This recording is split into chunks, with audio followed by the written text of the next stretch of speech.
Shalom saudari, kita mulai lagi pendalaman Alkitab kita minggu ini akan membahas surat Tesalonika baik 1 dan 2 Tesalonika. Dan subtema yang dipakai adalah saat lelah bertempur, saudara-saudari ya. Yang saya mau sampaikan adalah bahwa surat Tesalonika pemahamannya, pengertiannya, penyingkapannya bukan hanya dari apa yang kita bahas hari ini, tetapi yang kita bahas hari ini untuk mau menyatakan dalam praktikal kehidupan sehari-hari. Yuk kita ikutin aja. Dan sebelumnya kita akan mulai dengan beberapa fakta tentang Tesalonika. Saudara, Tesalonika ini ditulis di tahun sekitar 50 dan menjadi suatu penulisan yang pertama, awal-awal penulisan pertama, bahkan ada yang mempercaya sebelum kitab Matius ditulis, saudara-saudari. Jadi adalah surat yang pertama, walaupun dalam urutan dalam Alkitab bukan yang pertama. Kemudian jemaat Tesalonika ini dimulai ketika Paulus meninggalkan Filipi, dan di mana di Filipi itu ada kericuhan, keributan, kehebohan yang besar. Kalau Anda ingat, Paulus dan Silas dijebloskan ke penjara, kemudian penjara terbuka, pintu-pintu terbuka ketika mereka memuji dan menyembah Tuhan. Lalu akhirnya kepala penjara bertobat dan seluruh isi keluarga Paulus akhirnya dibebaskan. Tapi kemudian dia pergi ke Tesalonika. Dan di Tesalonika inilah orang percaya bahwa dia berada kira-kira 3 bulan, kemungkinan ya, dan dia membangun jemaat Tuhan di sana. Ya, tetapi di Tesalonika, orang-orang yang dulu di Filipi itu menjahati Paulus, saudara-saudari, mereka pun datang dan membuat keributan, kerusuhan, dan tekanan, aniaya, bukan hanya kepada Paulus, tapi pada jemaat Tesalonika. Akhirnya Paulus pindah ke Athena, dan ketika itu kemudian dia juga ke Korintus, tapi pikirannya tetap kepada jemaat yang baru dibangun di Tesalonika, sehingga dia mengutus Timotius. Setelah Timotius datang membawa berita, Paulus menulis surat, ya, dan kemudian juga beberapa saat kemudian dia menulis 2 Tesalonika beberapa bulan kemudian. Kenapa? Karena jemaat Tesalonika itu dianiaya, saudara. Mereka mengalami aniaya yang berat.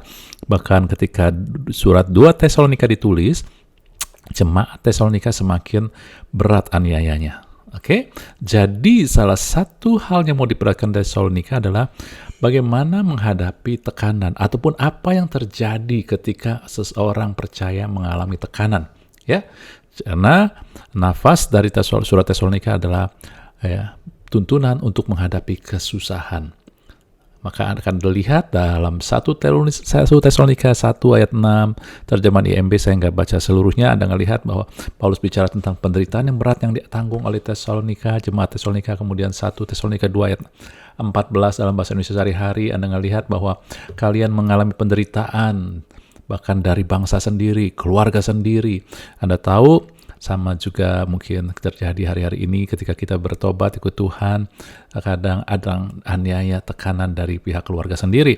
Tapi bukan itu aja, bahkan kadang-kadang zaman itu ataupun juga sekarang terjadi, bahkan usaha pekerjaan mereka pun terancam. Makanya dalam Tesalonika pun Paulus menulis tentang eskatologi dan kematian segala, karena banyak daripada jemaat yang dalam aniaya ini mereka taruhannya juga hidup mereka, saudara-saudari, ya. Tapi apa hubungan dengan kita? Kita mungkin gak mengalami hal yang sama, tetapi kita tetap mengalami kesulitan, kesukaran yang kadang kita tidak sanggup lagi, ataupun juga kita sudah lelah, saudara-saudari, ya, karena tekanan demi tekanan, masalah belum beres sudah begitu lama, ya, masing menggantung, kita sudah berdoa belum terjadi apa-apa. Dan inilah dalam Tesalonika 3 ayat 4 Paulus ingatkan lagi bahwa sejak semula ketika mereka terima Yesus, Paulus sudah ingatin kita akan mengalami kesusahan, dan itu telah terjadi sekarang. Amin ya saudara. Kemudian dalam 2 Tesalonika 1 ayat 4, surat kedua Tesalonika, Paulus bilang, ya, kamu sudah mengalami penganiayaan dan penindasan, tetapi Paulus bersyukur karena mereka tetap tabah walaupun penganiayaan dan penindasan yang kamu derita. Nah, untuk itulah tema penindasan, aniaya, kesusahan, kesulitan. Ini adalah tema yang terus dihadapi oleh anak-anak Allah, umat manusia. Tetapi kita yang di dalam Kristus, kita dapat insight, tahu apa yang terjadi di dalam kesusahan, tekanan ini. Ya, kita akan melihat yang sedang ditekankan dalam menghadapi kesusahan. Dalam 1 Tesalonika 3 ayat 2-3, firman Tuhan katakan begini, saudara-saudari, ya, bahwa kalau kami mengirim Timotius, saudara yang bekerja dengan kami untuk Allah, dalam pemberitaan Injil Kristus untuk menguatkan hatimu dan menasihatkan kamu tentang imanmu supaya jangan ada orang yang goyang imannya karena kesusahan-kesusahan ini. Jadi Paulus mendengar dan tahu bahwa jemaat Tesalonika sedang mengalami kesusahan, kesulitan, tekanan, dan dia nggak tenang. Dia kirim Timotius. Tujuannya adalah jangan ada orang yang goyang imannya.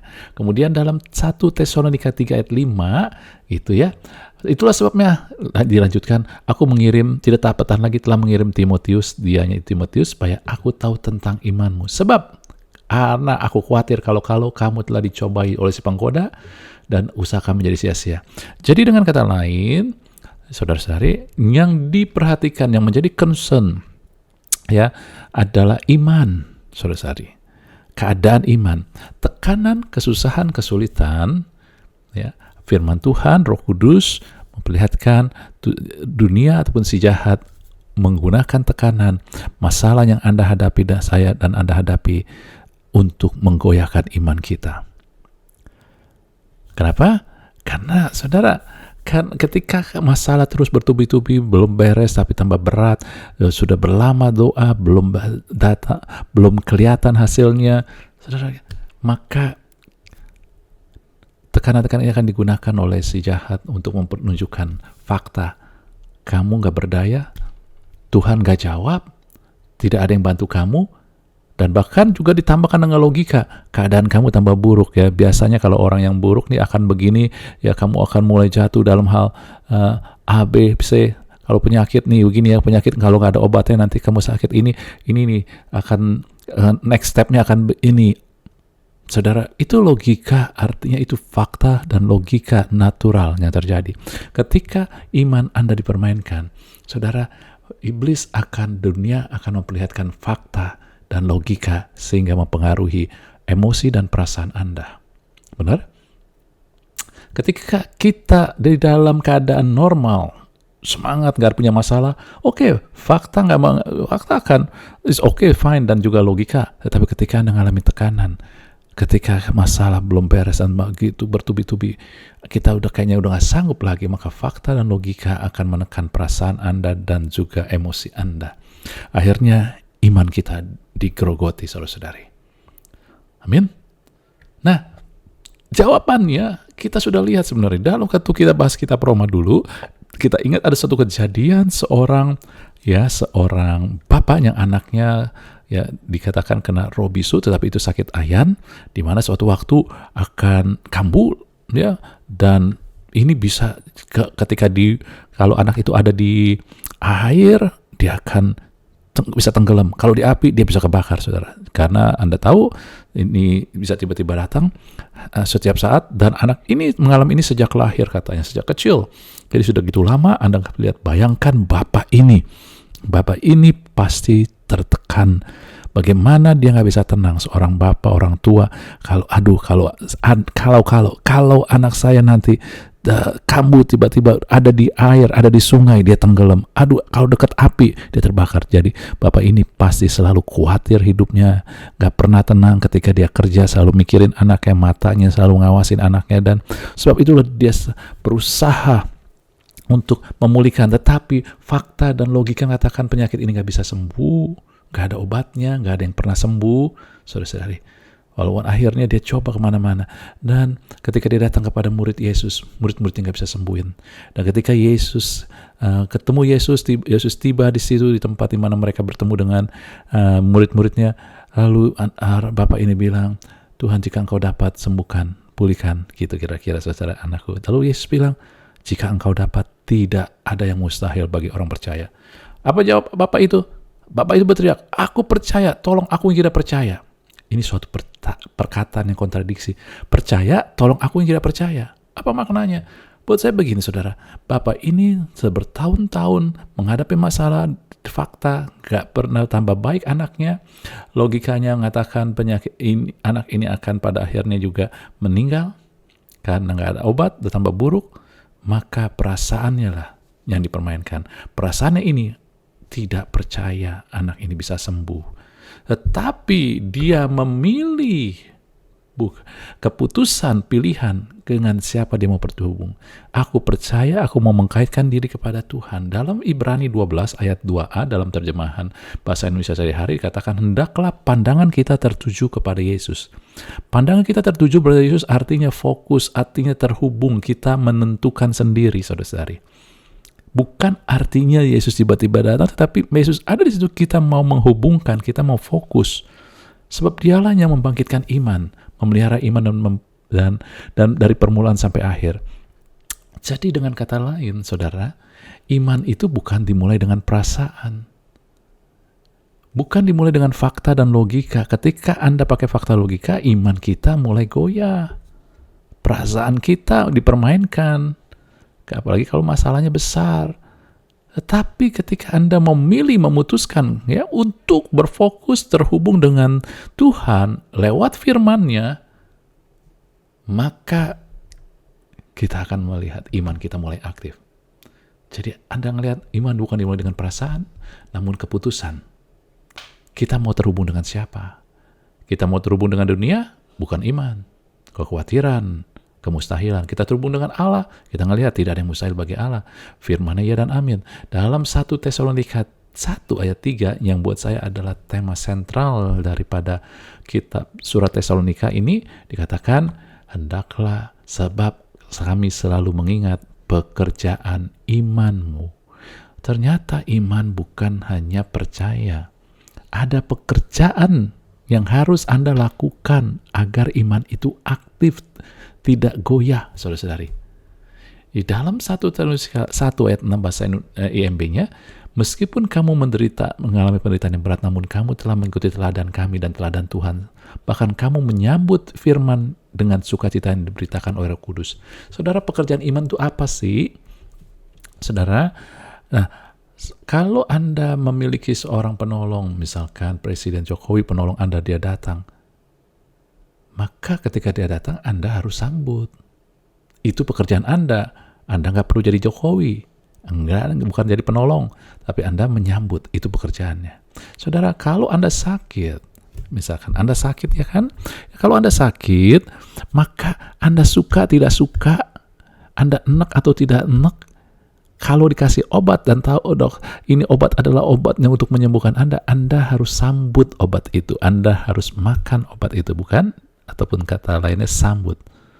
Demikian juga, mungkin perasaan kita nggak tenang, mungkin perasaan kita goyah, mungkin kita baca firman pun sukar, ketika ada tekanan, males, nggak semangat. Tetapi bagian kita adalah menyambut firman itu. Mau suka nggak suka, Anda baca firman itu. Mau ngerti nggak ngerti, Anda baca firman itu. Dan karena itu adalah bagian kita, maka kita juga harus, di mana firman itu ada, Anda sambut. Ibadah, kadang ketika saya tahu, saya ngerti, saya pernah mengalami ketika dalam masalah, kayak mau ke gereja itu males, nggak semangat. Tetapi di gereja itu ada firman, sambutlah firman, tetap datang walaupun kita malas. Di PA, di Komsel, dibaca firman, kita baca firman kayak nggak ngerti, tetap datang, sambut. Biar aja, karena paling nggak ada sesuatu yang kita ingat dan nyantel di otak kita, sehingga nanti suatu saat Roh Kudus bisa bangkitkan dan bicara lewat sesuatu yang didengar. Oke? Dan itu cara Tuhan. Bukan Tuhan tolong, bukan. Anda mulai sambut. Anda mulai berada di mana firman itu diperdengarkan. Dunia akan bilang, udah pergi hiburan, ada pakai obat-obatan. Sedang gak ada firman, akan menggerogoti pada akhirnya. Dengan kemudian di dalam 1 Tesalonika 2 ayat 13 dikatakan, karena itulah kami tidak putus-putusnya mengucap syukur juga kepada Allah yang kamu telah menerima. Tadi menyambut, sekarang menerima firman Allah. Menerima sebagai apa? Sebagai firman Allah yang bekerja di dalam kamu yang percaya. Pekerjaan iman yang kedua adalah, pertama Anda menyambut. Di mana ada firman, Anda datang, ikutin terus. Suka nggak suka, ngerti nggak ngerti, terus aja sambut, karena Anda tahu bahwa itulah yang kita butuhkan. Kemudian menerimanya sebagai apa? Menerimanya Penerimaan kita tergantung dari bagaimana seberapa besar Anda lihat dia sebagai apa. Kalau Anda melihat Jokowi sebagai penolong, maka penerimaan Anda akan wow, luar biasa. Kalau Anda sambut Jokowi sebagai presiden, penerimaan Anda akan luar biasa, benar? Dan firman Allah ini sekarang dikatakan otoritas paling besar yang bekerja di dalam kita, saudara. Jadi bagian kita adalah bagaimana ataupun juga melihat cara kita melihat firman. Jangan dengerin dunia. Dunia akan mengejek firman. Anda harus dan saya harus berada di orang-orang yang meninggikan firman sehingga Anda menerima firman yang penuh otoritas dan kuasa, memiliki otoritas dan kuasa paling tinggi. Kita sudah bahas ini sebelumnya, ya. Anda lihat video sebelumnya, dua minggu sebelumnya, ya, bahwa kita harus melihat firman Tuhan, menerima firman Tuhan sebagai otoritas dari Allah yang paling tinggi yang bekerja dalam hidup kita. Saudara, inilah pekerjaan iman. Amin. Nah, sekarang kita akan melihat bagian kedua yang sedang ditekan ketika Anda menghadapi kesulitan. Tadi iman Anda akan dibuat goyah. Dan kedua, 1 Tesalonika 2 ayat 17-18. Paulus katakan begini, tetapi kami saudara-saudara yang seketika terpisah dari kamu, jauh di mata tapi tidak jauh di hati, sungguh-sungguh dengan rindu yang besar telah berusaha datang menjenguk kamu. Paulus tahu jemaat di Tesalonika bermasalah, tekanan banyak, dan dia mau datang supaya mereka tidak merasa sendirian. Sebab kami telah berniat untuk datang kepada kamu. Aku, Paulus, malahan lebih dari sekali. Bukan hanya sekali, berkali-kali. Tetapi siapa? Iblis telah mencegah kami. Kalau iblis mencegah, berarti dia sedang panik ketika kita melakukan itu. Tapi tujuannya adalah begini, saudara. Itu iblis tujuannya adalah mencegah supaya jemaat di Tesalonika merasa sendirian, terisolasi.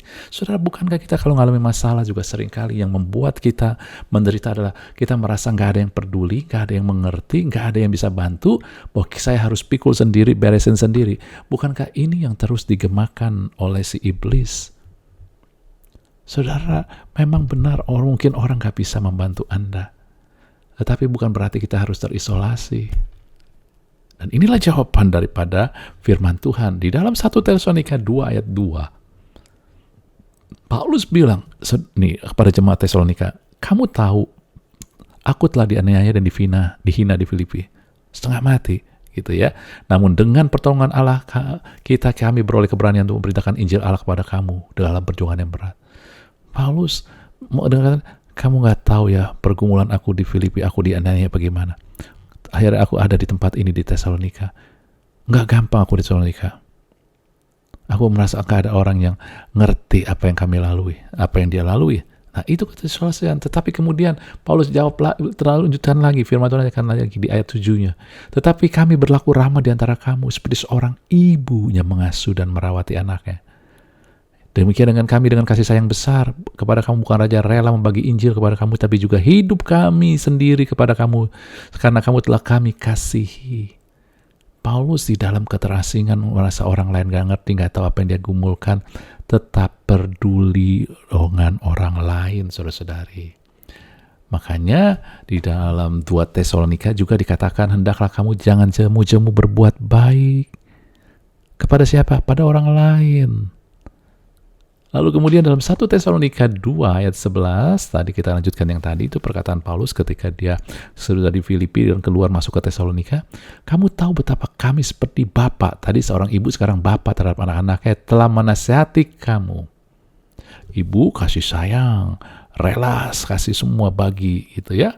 Tapi bapak ya, menasihati, menguatkan hatimu, meminta dengan sangat supaya kamu hidup sesuai dengan kehendak Allah, memberi tujuan, saudara. Ya, memanggil kamu ke dalam kerajaan dan kemuliaannya. Jadi apa?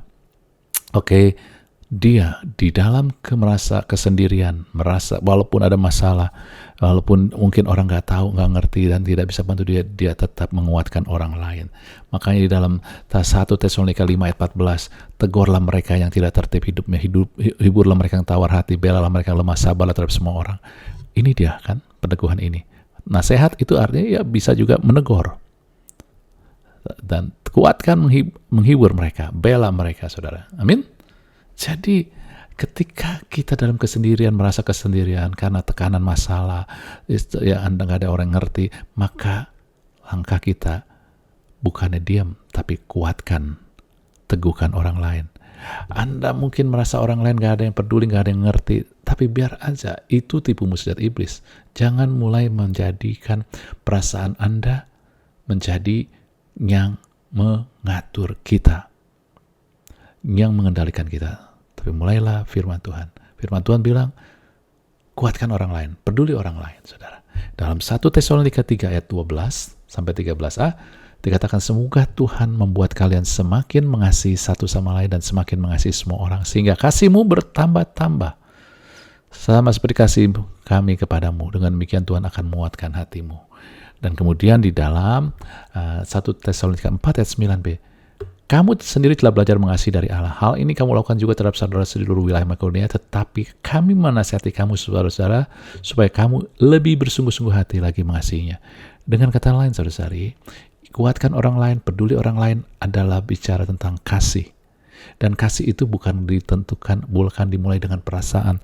Kasih itu harus diusahakan. Inilah usaha kasih. Kamu sudah mengasihi, lebih lagi usahakan sungguh-sungguh. Lebih lagi dari mengasihi satu orang, mengasihi ke semua orang, sehingga bisa bertambah-tambah. Ini adalah suatu usaha. Apa yang kamu lakukan, suatu usaha. Anda ngelihat di sini. Bahkan di dalam tadi ayat kunci 1 Tesalonika 3a, kami selalu mengingat kamu akan pekerjaan imanmu dan usaha kasihmu, saudara-saudari. Dan kalau kita gabung tadi tentang iman, ya bahwa ketika kita sedang dalam tekanan bukan datang dari Tuhan, dunia yang telah jatuh dari si jahat, si iblis, maka yang diserang adalah iman. Iman mau Anda dipermainkan dengan fakta dan logika, dengan merasa keterisolasian sehingga kasih kita jadi dingin, saudara-saudari. Kalau kita tahu ini yang diserang oleh iblis, jangan biarkan dia mendapatkan reaksi yang dia inginkan. Tapi kita mulai bereaksi berdasarkan firman Tuhan. Ya, kita mulai dengan, jangan dimulai dengan perasaan. Bukan yang gak ada perasaan, dimulai dengan firman. Dengan siapa kita mengkaitkan diri? Kalau dengan Allah, dengan Tuhan, dengan Yesus, maka kita mengkaitkan, menjadikan firman itu kita sambut dan kita pilih. Saudara, kita lihat sebagai yang paling berarti. Dan inilah pekerjaan iman. Kita berada di tengah di mana firman itu ditinggikan, disampaikan. Kita suka nggak suka, perasaan kita sedang mood atau tidak mood, saudara-saudari. Itulah pekerjaan iman. Lalu usaha kasih, saudara. Ya, jadi bukannya langsung bisa. Kasih itu bukan perasaan. Kasih itu Anda harus usahakan, saudara. Ya. Nah, apa bedanya pekerjaan dan usaha? Pekerjaan menyangkut posisi ataupun jabatan Anda. Dan jabatan Anda, posisi Anda adalah orang percaya, anak Allah. Misalkan, saudara, ya, pekerjaan saya, posisi saya adalah misalkan pendeta ataupun juga gembala. Maka yang saya lakukan adalah ya mengajar jemaat, itu ya, menuntun jemaat kepada Tuhan, misalkan itulah pekerjaan karena posisi saya. Anda adalah anak Allah, maka pekerjaan Anda adalah mulailah mengkaitkan diri dengan Tuhan setiap hari, setiap saat. Mulailah menjadikan firman itu memiliki otoritas yang tinggi. Dunia akan merendahkan firman, tapi Anda nggak mau. Dia harus tinggikan. Itu pekerjaan kita, saudara, ya. Terus kemudian kalau usaha, nah karena saya misalkan gembala, saya punya tujuan supaya jemaat ini menjadi jemaat yang militan, jemaat ini menjadi jemaat yang menginjili, saudara. Maka saya berusaha, saya usahakan, gitu. Itu namanya usahakan. Saya beri terbaik, saya kasih pengajaran, saya macam-macam, saudara, yang saya bisa lakukan. Saya kasih kelas-kelas gitu, pemuritan. Nah, itu usaha. Jadi usaha karena tujuan. Pekerjaan karena jabatan, posisi. Dan posisi anak Allah.